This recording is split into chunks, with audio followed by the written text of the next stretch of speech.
Let's go ahead and talk about what is next up for the Knights. The big game against the Florida Gators here. A little in-state rivalry action. I don't know if Florida sees it as a rivalry. Definitely a rivalry on the Orlando side of things. UCF is favored going into this game, 3-point favorites. So I feel like I like the Knights. Florida's a little bit of a mess right now. Are you cautiously optimistic? Where's your head at? I can tell you right now at 3:29 on Saturday, I was just like, we're going to take care of business today and then roll through the swamp the next weekend, maybe as a favorite. But I don't know, man. There was a couple pieces that I did not see. Our D-line hasn't got that much pressure on opposing offenses, and there's some statues in the paint. Graham Mertz and DJ Lagway are men behind an SEC line, no matter how bad they are. The line started us as a 2.5-point dogs, and then it just flipped. Now, granted, we're through 4 games now, so maybe some guys are redshirting, kind of keeping their eligibility on the Florida side. If it was an earlier game in the day, like a noon kickoff or at 3 o'clock, it's going to be in the swamp, 7:45. It's on the SEC network.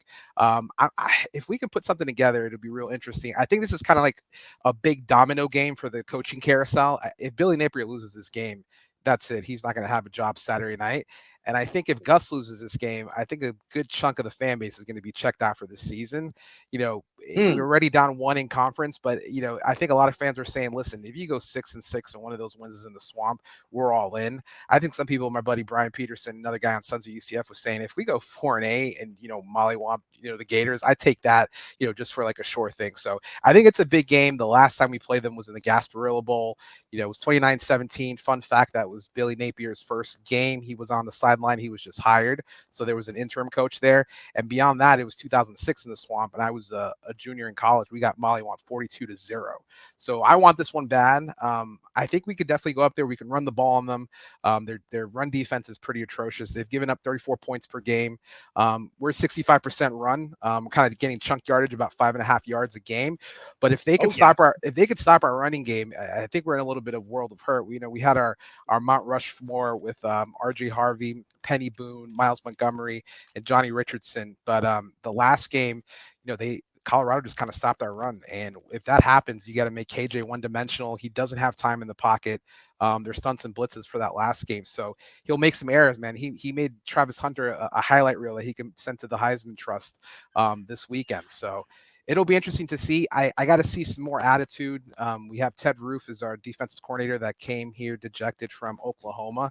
A lot of fans are saying, I don't know why you guys are taking him. And I kind of want to see things for myself. It was not good, man. We were giving those guys a lot of cushion. Granted, you don't want to get burned over the top with that sick receiving core, as well as Travis Hunter. But I think if we can kind of get our heads focused, Gus Malzahn is always good for, what the F game once a year, and then just one that he just weaponizes his gustism to something magnificent. If we can do that in the swamp this Saturday, I'd be excited. But I could see us losing a close game, over under 61.5. I could see us losing by a field goal. But if this line keeps moving, I want to start believing in us.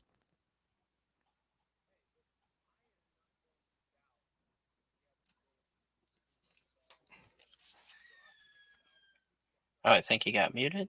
I think you got muted. Poor Clint. Clint, you're muted. You're muted. I'm muted? Yeah. There you go. Okay. Miss all that. Yeah. I don't know. I was just going to say, I'm not going to doubt UCF's run game on the road because the Frogs ran afoul of that UCF run game in Amon Carter Stadium 2 weeks ago. And I fully believe in UCF's ability to go and run the ball on Florida. Listen, Florida has done absolutely nothing to impress me this year. Yeah. And I don't know, it's a night game at the Swamp, sure, but is the energy there for Billy Napier? I don't know that it is. Brownie, what are you thinking about this? Let's get another third-party, impartial observer opinion. Because we seem to be more critical of our own teams. So, I was kind of looking at this earlier this week and kind of playing with the numbers and looking at everything. And I personally, it's just one of those where I don't see Florida winning this game. Vibes are down out in Gainesville. Yeah, it's a night game, but really, for me personally, when I think of night games and like night game vibes, in the state of Miami as like a whole, I typically lean more towards like UCF has great night game vibes, especially when you guys bring out like the Space U's and stuff like Yeah. that. Those are baller. Sometimes Florida State, but most of Florida State's kickoffs that I've noticed, at least recently, have been all like mornings and like mid-afternoon games. But the occasional night game is pretty fun to watch there. Um, Florida, I'm personally not sold on like at all. They haven't been the team that they used to be. Yeah, they're 2-2. I think who have they lost to? Miami was an absolute beatdown, and then they lost a boat race to TAMU. Yeah. Like they're sure they beat Mississippi State 45-28. Mississippi But State is trash, though. I think they got dolled by Toledo at home. Yeah. Yeah, exactly. Like they don't have that viable win. Their only other win is against Stanford, and like, Yeah, 45-7. Like, okay, congratulations, I guess. I I don't know. I personally think that Florida, even if they do get rid of Napier, I'm seriously looking at the rest of their schedule, and I'm gnarly. It's like it's like 5 top 10 teams right now. yeah, they're.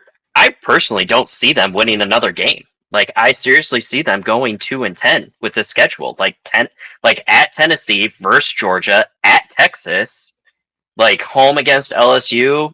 Like sure, LSU is hit or miss right now, I think, but Ole Miss is going to come in and rock you, and you know that Florida State's going to play them hard. So Yeah, I I have no confidence in Florida. I'm sorry to say it, Gainesville people, but like, nope.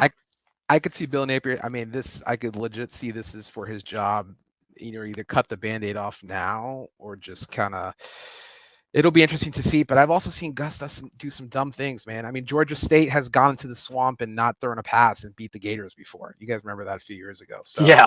if we kind of keep it going, and he can kind of just dink and dunk his way with our receiving core, we have a deep threat in Kobe Hudson, but we have Pittman is our tight end that's a little bit underutilized, and Whittemore as well. Just get some stuff in the flats and keep the chains moving. I think if we get ahead of the ball, get ahead of the chains, and play clock management and keep away, it'll be fine though. But I mean, Lagway is dynamic, and then you're gonna have Metzer is gonna just spin the bean as he does if he has time. And they have playmakers on both sides, so I think it'll be a good game. It'll be interesting. It's definitely kind of fallen in the grace. We thought it was gonna be a national game. It's on the SEC network, but if we can sneak out a win in the swamp, I will be very happy, man. Hey, so far so good in the simulation. We've got them in surrender Cobra fashion right now. I love it. I love it. We got a UCF touchdown and interception here. Jackson, friend of the show, makes a really good point. When Malzahn coach teams are huge favorites, such as Saturday against Colorado, they lose. But when they're underdogs, they win. I don't know that I would necessarily classify UCF as an underdog in this game. I think that they belong as 3-point favorites. But, you're in a hostile environment against the SEC team. There's at least the underdog perception. This really feels like UCF magic, UCF victory to me. That's how I'm feeling about it. Yeah. And I'm sticking to it. Go ahead. And kind of what I've learned, especially with like some of these betting odds and stuff, is honestly, if you're 3 points or closer as the underdog, it's basically just home field advantage. Right. I feel like. I mean, there's a lot of games where, you have favorites of a touchdown or 10 points or 11.5. Like that tells you that, yeah, it's going to be close, but the team that is the favorite should win that game. But when you're at like a 3.5 swing in either direction, they're just chalking it up to home team's environment, and that's it. And personally speaking, I think that the vibes are going to be down. So 3 points seems pretty nice, and I'm hitting that freaking UCF button all day long. Yeah, I mean, we were 2 touchdown favorites, 14.5 this Saturday at home, and we're usually pretty damn good at home. That was the thing about the Malzahn tenure here. Just on the road, he was just abysmal. He didn't win his first the only road game that he won on the road in the Big 12 was at Cincinnati, and that's kind of like an American game last year with the first year in. So that's why we were juiced, man. When we sneaked that one in at TCU, I don't even think we really won that game. I think if Sonny Dykes actually just runs the ball a little bit, I mean, we're literally 6 yards from a field goal being made. We've only really played a quarter and a half of good football this year against real people. So that's why I'm a little bit cautious, but maybe I'm keeping the vibes a little bit lower so I can be happier on Saturday. Smart play. Yeah. Oh, Clint did it again. Play. Mute. Again. I'm not. My mic is not getting muted. I don't. Let me remove myself. Can you hear me now? Yep. Yeah. Like that. Okay, my mic's not getting muted. I don't know what's happening. Oh no! Okay. Now my camera just got unplugged. So, Technical difficulties everywhere. We're gonna put a pin in this UCF game. I want to let the simulation keep going so we can check in on it a little bit later and see if UCF isn't still indeed holding this lead. So I want to now take a moment before we keep looking at the rest of the games coming up to talk about one big takeaway from last week's action. It can be about your team or just something in the Big 12 generally. One big takeaway you had from last week's games. I think it's going to be that upper crust to start the year with Kansas State, Utah, and Oklahoma State. You know, you're going to take your blows in the Big 12, but who would be able to bounce back a little bit easier? I thought, Utah would keep the show rolling, but they lost to Arizona. I thought Kansas State and Oklahoma State would kind of tell us who was going to be in that upper echelon, and Kansas State took it to them, man. I didn't expect Mike Gundy to start 0-2 in conference play, and he hasn't done that since 2005 when they finished last in the South. And Nebraska and, Mizzou were still in the Big 12. So that's a little bit of a weird stat, but I think that upper echelon, I think Kansas State kind of weathered that storm. I think Avery Johnson is going to be really special. I saw him at the Pop-Tarts Bowl in Orlando live, and you can just kind of tell he just looks like a stud, and he moves and he does his little jump passes. He looks like a little baby Tebow out there. So it'll be interesting to see, but I think out of that top three, I think Kansas State weathered their storm at best, and everyone's got some blood on their hands with one loss at least. So, the race is still wide open. Brownie, one big takeaway from last week? Well, I didn't get to watch a lot of football last week. So I actually just watched a whole bunch of highlights, and I think you should look this up so our viewers can see it, Clint. I posted it on my Twitter, and it's the Abu Sama touchdown run. And it was just kind of weird and interesting to me. And Cyclone fans have been saying this for a while, and Sama is definitely fast and a great kid and stuff like that, but our running backs cannot hit a hole to save our lives. And that highlight reel that I had on there was like the epiphany of of Iowa State running football at this moment. Basically the running play, you'll see Sama go to the right. Yeah. You might want to rewind it for the folks. Yeah. But yeah, you'll see Sama run to the right, and then our guard, Jared Hufford, has enough time to basically grab Sama, pull him out of a kerfuffle, spin him like a toddler, and push him in the right direction to score that touchdown. So, right there, you see him get stuck. 54 pulls him out and pushes him up the field. That's awesome. That is a teammate, man. That is a teammate. Yeah. And I always find it funny because, Sama has that ability to make those big plays, but how insane do you have to be to where your offensive lineman goes, wait, you're not supposed to be here, grab you like you're a toddler, pivot you, set you back down, and go get him, boy. Yep. I also made the comment earlier in one of the group chats because they're like, yeah, our running backs are amazing. I was like, dude, our running back literally ran into a wall like a Roomba, and where you had to go and pick it up out of the corner and rotate it so it would work. I mean that's Beautiful. kind of my takeaway from last week. I was like, we have these great players and stuff like that, but I see stuff like that in the highlight reel, and I'm just like, what are we doing? Like, Yeah. don't give Sama the entire touchdown credit on that. Like, give him half a touchdown and give Jared Hufford half a touchdown. And Jared Hufford like 2 rushing yards for picking up the dude and shoving him down the field. Like, well, give the O line some credit. Yeah, truly, truly, truly. Man, here's the thing. On the topic of the conference being wide open, because every week I feel like the conference just proves over and over again that it's going to be wide open. I got a hot take. I think, I'm calling it right now, that the 2 teams who are in Arlington playing for the conference title this year are each going to have 2 losses in conference. That's what I believe. I think that this conference, there are so many teams that could go on a run here. I don't think UCF's out of it. Yep. I don't think that Iowa State will be out of it, even if they lose their last 2 games of the season. There are so many teams that are in the conversation. BYU, Kansas State, even Oklahoma State at this point. I mean, even TCU, if TCU's defense can continue to improve off of that Kansas game, I mean, after a bye week going into Utah without Cam Rising, who knows, right? Texas Tech's looked pretty good. Arizona's looked pretty good. This is a wide, stinking open conference. I think that we're going to have 2 teams with 2 losses in that conference title game. Y'all agree? Or y'all think I'm crazy? No, I think you're good. And you guys we saw him with what's your quarterback's name again? The Hoover. Josh Hoover. Hoover and Beck. I mean, those guys are nasty. And he had 4 touchdowns in that loss to us. He still put up big boy numbers. And he looked great. And I think it'll definitely be some things I'm holding on. I just wanted to say, by November is UCF playing meaningful football, right? But we have a Utah on our Black Friday. Like, it would be so sweet even if we're not in the conference, to get to Arlington conversation, you give Utah a loss and they're knocked out of it.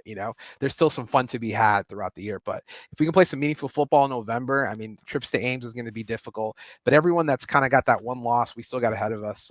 Arizona at home, Oklahoma State, we dodged them. We dodged Kansas State. And then we have Utah here, Arizona here, and Iowa State. Gus is always good for that weird October win on the road for something he has no business in winning. Rocktober, baby. We don't lose in Rocktober. It'll be interesting. Yeah, it will. So let's go through the rest of these games. We'll just go through chronological order from here on out. Frogs have a Friday night game against the Houston Cougars. This is the most comfortable I felt about a game since Long Island. I have said it many times. I think that Willie Fritz is the right hire for Houston, but they are obviously not there yet. I like the Frogs to cover this spread. Am I just wearing purple tinted glasses, or what do y'all think? The only thing I think could get a little bit weird, that 16.5 points is a lot of points for a Friday night game. And I think Houston's due. They were shut out last week. Donovan Smith only had 71 yards and an INT. I mean, Josh Hoover is going to go crazy, but Houston's pass defense is ranked in 30th. So there could be some hiccups there, but I don't think you get the shutout. I think they may be backdoor cover that late with some garbage, but I'm on TCU all the way for money line. Oh, I am 100% hammering TCU for the win. I'm hitting that over because it's right now at 50.5. Okay. And I'm not sure quite on the 17 points. I feel like that they definitely can. From the Iowa State game last week, from at least what I saw in the stats, that looked actually like a typical Matt Campbell win. We don't blow teams out. We've never blown teams out. The game that we played against Arkansas State, I have very good authority that Matt Campbell was pissed that we scored those last 2 touchdowns against them to put an absolute mauling on them. I just feel like Houston's numbers are slightly inflated because they play all of these super low scoring games. So I mean, the 17 you could probably play with on either side. I do think Houston will cover the 17 just because, I mean, that's 2 touchdowns and a field goal. That's almost as much as Iowa State put up on them last weekend completely. I do still think that they're going to probably lose by 10. I just don't quite feel comfortable enough to hit them on that 17. Here's what I'm going to be really interested to see, and what I'm going to be watching very closely. To the point that you made, Dolly, about the pass defense, I'm going to be really interested to see how well we run the ball in this game, because Kansas was the first time this season that we were able to run the ball effectively late. That's part of the reason we were able to close out that game, partially because we had a true freshman, Jeremy Payne, toting the load primarily. Obviously, we were not able to run the ball effectively late against UCF. That's the main reason we lost that game, right? We weren't able to just close it out. So can we run the ball here against a defense that should be friendly to that? Offensive line, we've done a little bit of shuffling. Going to be nice to see if these guys can continue to come along, build a little bit of momentum, hopefully going into the bye week, and then, getting into the tougher part of the schedule, can you make some noise? That's what I'm going to be watching and be interested in seeing. But I hate that it's on Friday night. I get the TV thing and, more eyeballs on you, but come on, man. Texas Friday night is for high school football. We can't be doing this. We can't be doing this whole college football thing on Friday night. It drives me nuts. Send that to the Arizona State Kansas game, man. Put them on Friday. Nobody cares about Arizona State. Honestly, all these TCU Houston fans, we got someplace to be on Friday, okay? We got someplace else to be. Okay, so this is one I have no idea what to make of this game. I'm going to be honest with y'all. West Virginia at Oklahoma State. Oklahoma State has played some tough teams, but they have not wowed, right? Alan Bowman in particular has struggled. West Virginia, we got people who aren't trusting the climb anymore. I've really gone back and forth in my pick'em of whether or not I should take West Virginia or Oklahoma State in this one. Y'all convince me one way or another. What are y'all feeling about this game? Pokes are starting out, like I said earlier, 0-2 in Big 12 conference play for the first time since 2005. That's a long ways away from what Mike Gundy has built out there in Stillwater. They got rocked by K-State, which should have been a bounce back game, but I thought it was going to be a little bit closer. And Utah just kind of manhandled them in the trenches. But I'm still kind of don't even know what Utah is, especially when they lost at Rice Eccles this past weekend to Arizona. So West Virginia's coming off of a bye. They're 1-8 in the last 9 games against Oklahoma State. Ollie Gordon hasn't really been that dynamic as he was last year. I think Garrett Green could look at this defense a little sloppy and just kind of, make some passes on them. And I think Mike Gundy has a little bit more pride and just kind of lock in. I think I'm going to pick Oklahoma State on this. What time is it? It's Stillwater. It's a 3:00 kick in Stillwater. 3. Yeah. It's not Stillwater magic at night underneath the black sky, but I think they're going to right the ship on this one. I'm going to pick Oklahoma straight up. Oklahoma State. What do you think, Brownie? Agree to disagree. I personally think that West Virginia is going to come off, especially off that high with their win against Kansas. I'm not going to say that they looked extremely pretty while playing that game. It was a little bit sloppier. Green had 2 interceptions. I mean, he only threw for 295, but obviously that's all it takes when you're staring at Jalen Daniels and Devin Neal in the backfield for Kansas. I liked what I saw when they played against Pitt until the end of the game. I think West Virginia is definitely one of those teams that doesn't really handle the adversity when it's thrown at them towards the end of the game, whether that be coaching staff, the mental preparedness of the players themselves. Maybe they didn't have practice in the 2-minute warning drills.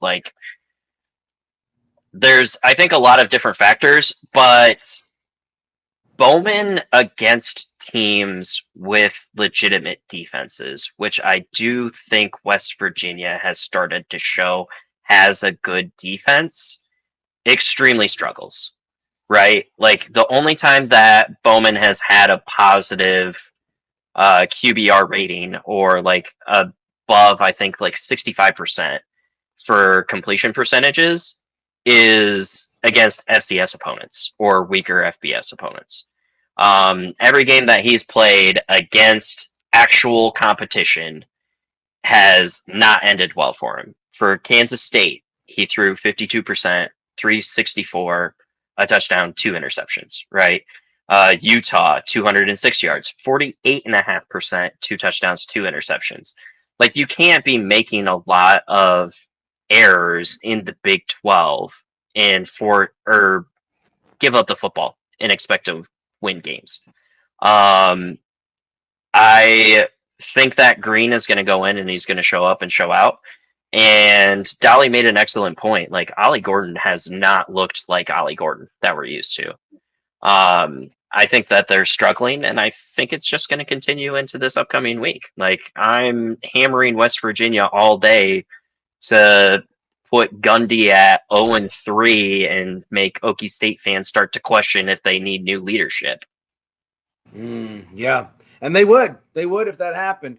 Yeah, I totally agree. Ollie Gordon has been the big shocker this year, especially because there is so much experience on that offensive line. I mean, my expectation this year for Oklahoma State was they're going to run the ball more effectively than just about anybody in the nation, and that has not been the case.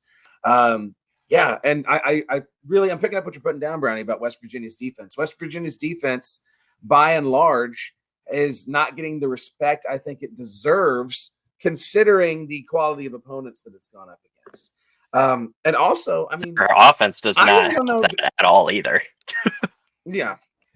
Yeah. I mean, I really don't know what to make of Kansas, to be honest, because, you know, this TCU game was the first time Kansas didn't lose by a single score. So I still think that Kansas team is fairly talented. I think now they might be, you know, it might be a situation where they're losing focus because they're like, oh, well, it's a lost season at this point, and we may see them just reel off a lot of losses. But at the point of that West Virginia game, that still is a fairly impressive win to me, especially after the close loss in the backyard brawl and losing to Penn State at home. Yeah, it's the only reason that I'm hesitant on this is because it's in Stillwater. And even though, like you say, it's not at night, to me, Stillwater is one of the toughest places to play just because it is so uncomfortable. Those sidelines are way too shallow. The fans are right on top of you. You don't have any room to do anything. Paddle it's not a fun slappers. place to play. Yeah, the paddle slappers. It's not a fun place to play. But yeah, I can definitely see a world where West Virginia wins this game. I absolutely can. Make sure I'm not missing anything in the chat. Yeah, right, guys. Right. I thought Mike Gundy was a god in Stillwater. It would be weird not seeing him coach at Oklahoma State. Yeah, but you could say the same thing about Gary Patterson at TCU, right?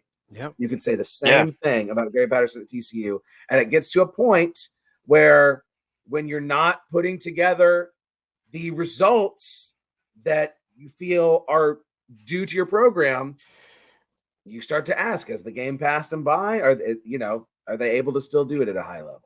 I think, and if Oklahoma State loses this game, though, those are the questions that people are going to ask. Absolutely. Okay, moving on to let's talk Cyclones. Let's do it. Baylor at Iowa State. How about them Cyclones? I'll defer to Baylor, another to you, team Hoodie. that itching to fire its coach. Baylor, another team itching to fire its coach. Do you see the Cyclones covering here? No, not a chance. Absolutely not a chance. 11.5 points. Are you kidding me? Like, and this is always what I have to tell Iowa State fans, and I need other fan bases to understand this, and I don't know how. I always have to explain it. Matt Campbell will never blow teams out of the water. Never. The Arkansas State game that we saw was an absolute freaking fluke, okay? That was second string and third stringers going out there and just playing backyard football with each other and still putting up numbers. Like, that would never happen in Big 12 conference play. Hoodie, how about this stat? Since 2016, Iowa State and Baylor has been decided by 7.1 points. Wow. Right there. That's all you really need to know, too. And I'm pretty sure it just keeps going back and forth between us as well. Like, we lose away, we win at home, vice versa. I think it just has been flip-flopping ever since correct me if I'm wrong, 2017? It's been flip-flop? Yeah. Yeah. So, I mean, Iowa State's going to win this. Sorry, Baylor. Like, I do not really see a world outside of Rocco Beck, like, breaking a body part that doesn't require him to play football. I just don't.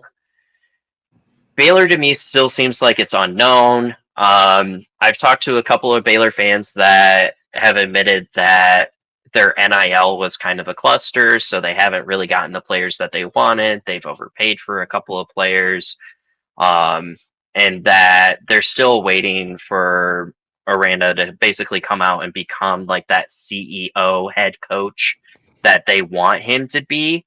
I just don't know how much longer they're willing to wait for that to happen.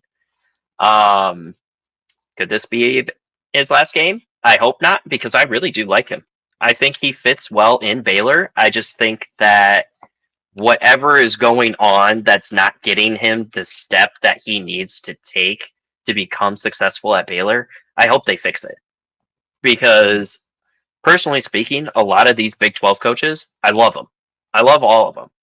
It's no longer are there days that I literally look at freaking Texas and go, man, I hate Herman, or Oklahoma, where it's like, why the hell is Stoops still around?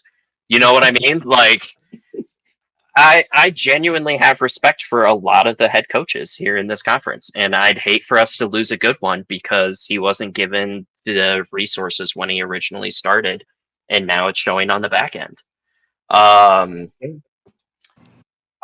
I'm also hitting. I'm hitting that under too. I think the total, yeah, the spread right now is 44.5 points. Hit the under again. If Iowa State goes up by 17, let's say it's 17-0, Iowa State is literally going to run 3 running plays. If they don't get a first down, they're punting it. If they do get a first down on 3 running plays, it's another set of 3 running plays. If they do a pass, it's going to be a short dink, and they're not going to pull out the big plays until Baylor gets within 7 again. Then they'll do another big play. I mean, we saw it against Iowa, where we pulled out the big plays intermittently, but we tried to control the game. When we played against Arkansas State, our first drive was a success, and then all of a sudden we went 3 and out like 3 times, and then all of a sudden we started smoking them. North Dakota, we did the exact same thing. You know, we talked about last time I was on here, the 16-minute drive or whatever it was. You know, we punted 3 times in a row, gave up the 16-minute running drive that gave them 3 points, and then we scored a touchdown in 4 plays right after. I think it's going to be rinse and repeat for Matt Campbell. Yeah. Well, and to your point about Dave Aranda, yeah, I totally agree. As much as I hate Baylor as a TCU fan, I love Dave Aranda. I feel the same way about him that I felt about Charlie Strong at Texas, where it's like, I want you to lose because I hate your school, but you seem like such a good person. Like, and I want you to succeed so bad. And that's so hard to say for Texas coaches, right? Yeah, exactly. But here's the other thing we need to talk about, Brownie. And one of the main reasons I wanted to have you on tonight is there is a very real world. I'm going to knock on all the wood I can for you, but there is a very real world where Iowa State is going into a November 23rd game at Utah undefeated. There is a very real world where that is the case. Is America ready for a 10-0 Iowa State? Oh, my dog definitely isn't. Sadie, you're fine. It was just me. I mean, what could that happen though? I mean, of course they got to get by UCF, right? That's one of the games they got to get through. Personally speaking, I'm taking it one freaking game at a time. Like, we haven't been 4-0 since, I think the stat was 2005. Wow. Or something like that. 2004, 2005. That season against TCU in the Houston Bowl, by the way. Yeah. So It's actually really funny because somebody posted about it, and I really wish that I could find it on Twitter, and I was trying to find it earlier. The last time Iowa State was 4-0, Three Doors Down held the #1 song in the country. And the #1 box office movie at the time of our 4-0 win was Remember the Titans. Nice. Wow. Yeah, like, that is absolutely insane. And I was sitting there and I was talking to my dad about this too. And I was like, man, like, it's been so freaking long. Like, I was like, box office and Remember the Titans. I was like, I only remember watching that on DVD. Like, I don't even remember it being in the box office. And my dad's like, well, yeah, you were like 8. And I was like, oh my God, was I really? Like, I remember going to those games, but like, age is now apparently just a number in my brain of not remembering shit. But yeah, I really think that we need to take care of Baylor first and foremost. West Virginia, honestly, is going to be kind of my uh-oh. I mean, Riot Bros unite on this one, but I can also really see if Iowa State wins these next two games that we are the cause for two head coaches getting fired in back-to-back weeks. We're Because back if again. oh man, um, It's the Fed. it's the feds. Yeah, I don't know why. I just click the start camera button and it comes right back on. Um, but yeah, I really see Iowa State getting to that UCF game undefeated. I think that it's going to be a tough one. Granted, it's at Jack Trice, and I bet you it's also going to be a night game for like the 10th night game in a row, which is starting to get old for our fan base because we're a bunch of old balls and we like to go to bed by 9 p.m. Um, but I don't know. I really am hoping because this year my dad and I always try to do trips every year to stadiums. And our trip this year, we kind of cheated out by going to the Arrowhead game against Kansas.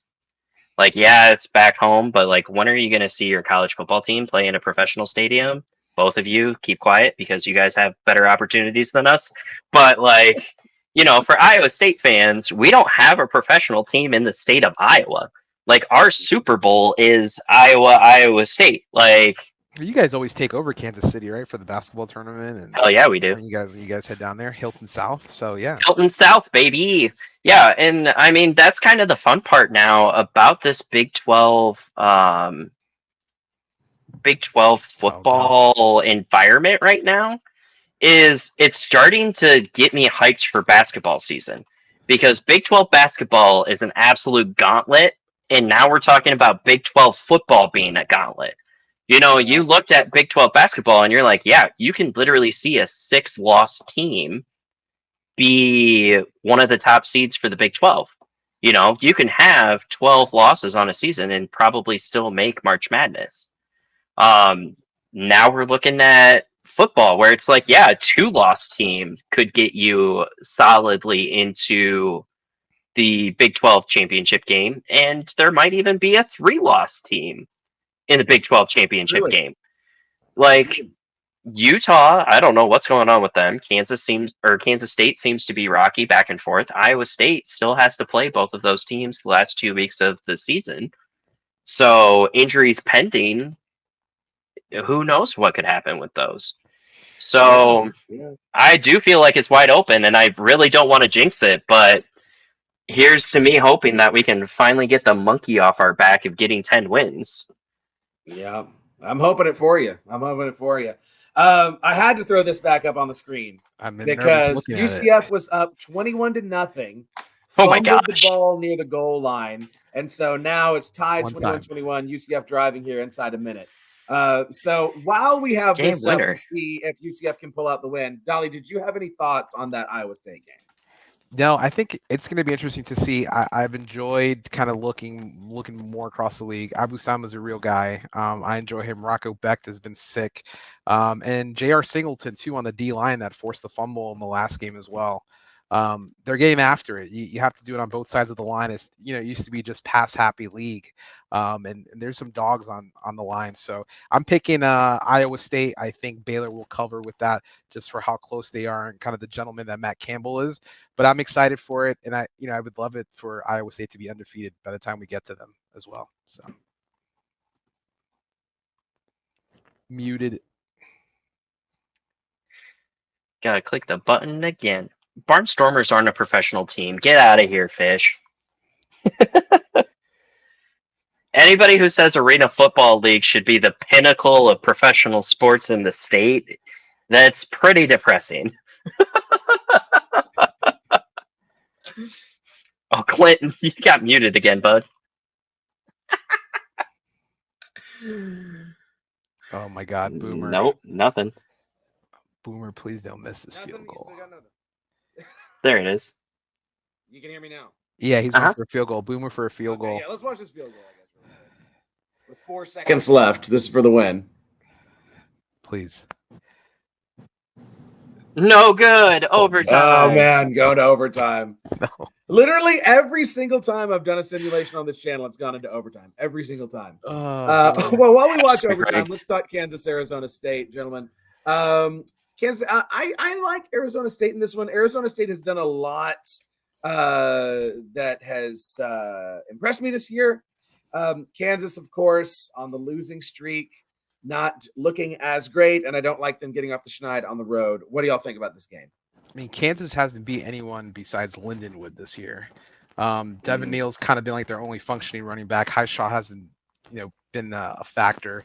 I wonder if they really do miss that Penn State OC that they got left out, Andy Kotelnicki.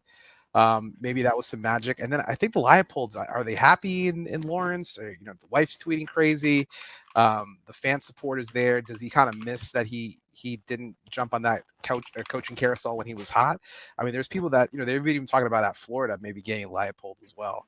But Arizona State, beat Wyoming. They trounced Mississippi State. They took it to Texas State as well, which is a really good G5 team with G.J. Kinney. But they faltered into some Lubbock Magic by only 8 points. I like Sam Levitt at home. Cam Scatteraboo ran all over Mississippi State. Dillingham is a Gus disciple coaching tree, and he's been killing it. So I think this will be their Big 12 home opener, right? For them. Checking on that, actually. Yeah.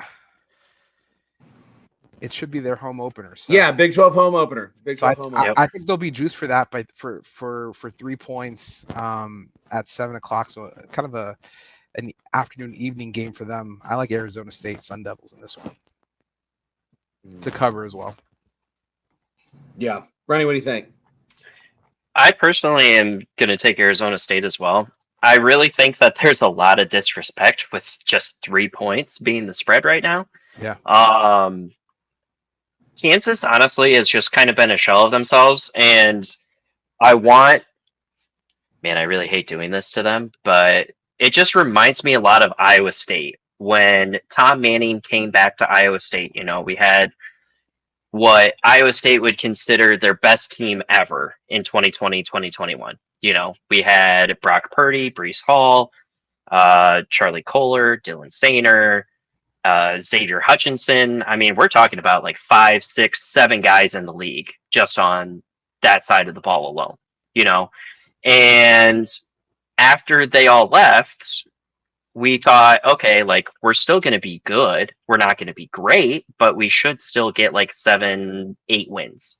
And we dropped to 3, and we found out that it was just Tom Manning not having the personnel that needed to succeed in his offense.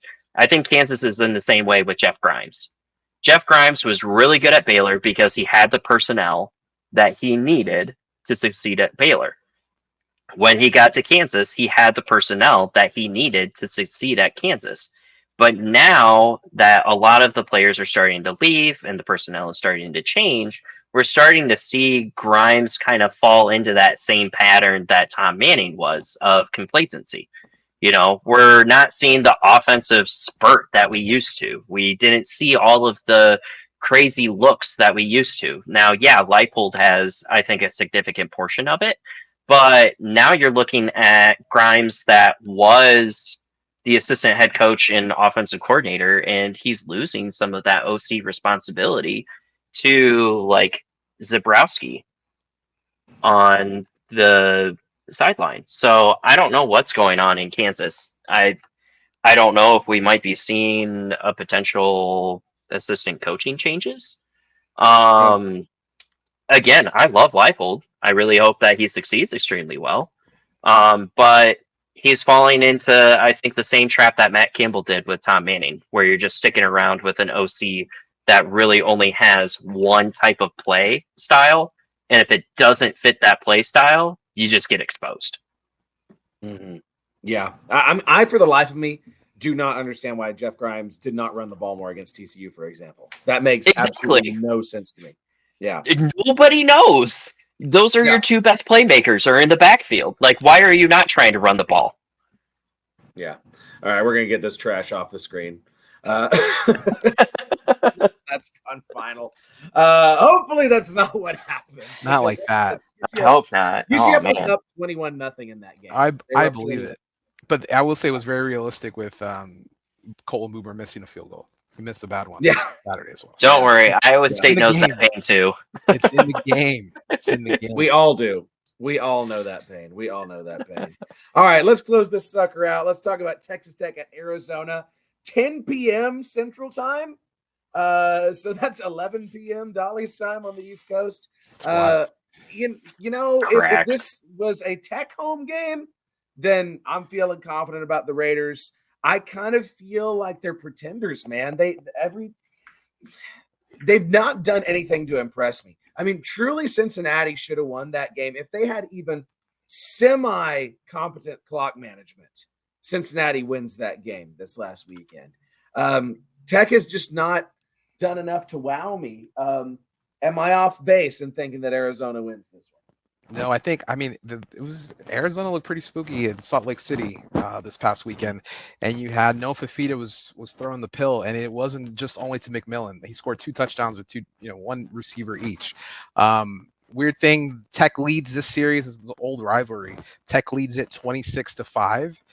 In the 4 games that Tech has won this year, Taj Brooks has rushed for at least 100 yards and got 4-0. Their one loss was in Pullman against Washington State. I think they're kind of pretenders as well. Lubbock's definitely a hard place to play. But Arizona, I guess this will be Arizona's Big 12 home opener as well. I think they'll be juiced. And usually they would have a Pac-12 after dark kickoff normally, but I think you're going to see a lot of Red Raiders out there to give them some atmosphere as well. I'm picking Arizona to cover, and the over I have the 63.5. I think it could definitely be a shootout, but it's just, can Taj Brooks and the Red Raiders kind of set tempo and run the ball and kind of get ahead and be a little bit opportunistic. But if Noah Fifita gets off to the races, I think this could get ugly quick, but it'll be a game throughout the fourth quarter. I can see that. What do you think, Brownie? I actually agree with every single point. I definitely think that Arizona's going to cover. I think it's going to definitely hit that over. Texas Tech, I would say the only true defense that they've played against all season has been Wazoo, and they only put up 16. So I think that that's going to be definitely a trend going into the Big 12, especially when they start playing those feistier defenses. I do believe Arizona has that good defense. Obviously, I think that their Utah game was a little out of whack just because of Cam Rising and stuff like that. But I also think that them losing to K-State 31-7 was also a fluke. I just don't think they were quite ready for what Manhattan had. I think that they got down early, they couldn't figure it out, and Fifita, I think that was actually the legitimately worst game I have ever seen him play in his entire career. And I do believe that Texas is just going to get rolled.